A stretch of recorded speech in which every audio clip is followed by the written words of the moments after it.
As we head into the middle of April, it now looks as though the world has become even more delicate and dangerous than it has been for the first part of 2026, which is saying a lot because it's been a delicate and dangerous year for capital markets and geopolitical concerns already. Here's what's happened in the past little bit. Over the weekend, Donald Trump has told the Iranians that he will set up a blockade for any boats traversing the Strait of Hormuz. And this is a threat that he is making after 6 weeks of trying desperately and insisting emphatically that the Iranians do everything they possibly can to open the strait. So now, if he can't get them to open it, he will close it to the people who are paying, and the countries that are paying tolls to the Iranians for their oil to get through, and also for their fertilizer and other things.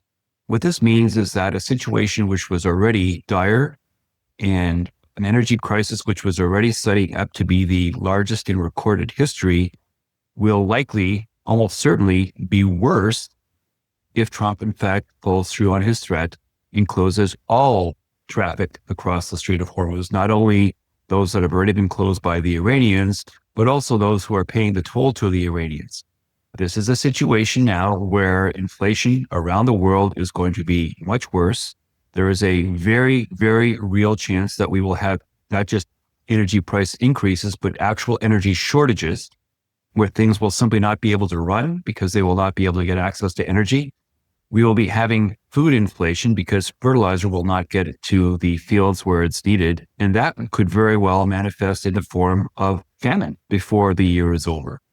All of which is to say, we're in a situation now where if you weren't worried before, you should definitely be worried for what this means for our economy and for your portfolio. We're in a situation now where Donald Trump seems to be particularly inclined to do desperate things in order to maintain power. He has a wife who is leaking details or making denials that weren't even necessary with regard to the Epstein files.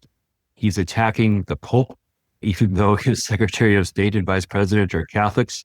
He's doing as much as it seems as he possibly can to annoy his base. And over the weekend, Viktor Orban lost his election in Hungary, and it has been replaced by a NATO-friendly new prime minister named Peter Magyar. We're in a situation now where things are extremely fluid and things could be very different a week from now. But as it stands currently, the world is extremely tenuous and risks are extremely high.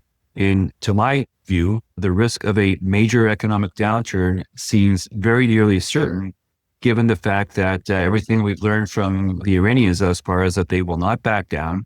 They see the American and Israeli threat as being existential, and they will almost certainly keep the Strait of Hormuz closed, which means all of the knock-on effects that that means for the global economy will play out in the coming months and quarters.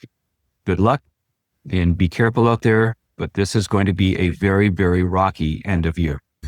If you're worried about the current investment climate and your money, go to my website to book a call for personalized advice to assist you in feeling secure and protected about your retirement.